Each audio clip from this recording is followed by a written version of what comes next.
What's up, guys? PlayWithEKNIVES.com. I have here one of my favorite knives ever made by Microtech. Actually, it was only Marfione Custom back then. They didn't do a production version of this, but it's called the Anax. And they decided to let Rike Knife produce this model for them. And it comes with all the extras, the hardware, the antennas. So this is the Anax from Microtech. This is full DLC, carbon fiber. This is the part serrated version. We've got a standard edge and we have a Tanto edge, I believe.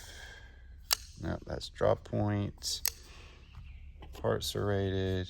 There we go. We've got Tanto part serrated. I got standard Tanto as well somewhere. Anyway, full DLC, carbon fiber, scales inlaid on this all integral frame. This is a complex build, and they killed it. They absolutely killed it. It's a really cool knife. They did a really good job with it, and I just wanted to show you guys a thumb window for opening on this. But this was one of my favorite knives back in the day when it first came out. I remember EKNIVES had not been a company very long when these came out. So it's cool to see this come into production.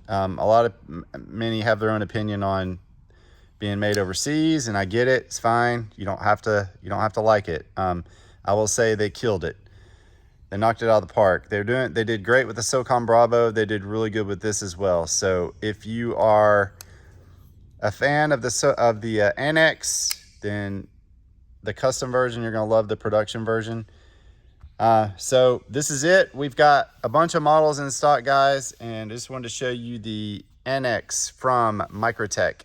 EKNIVES.com. Have a nice day.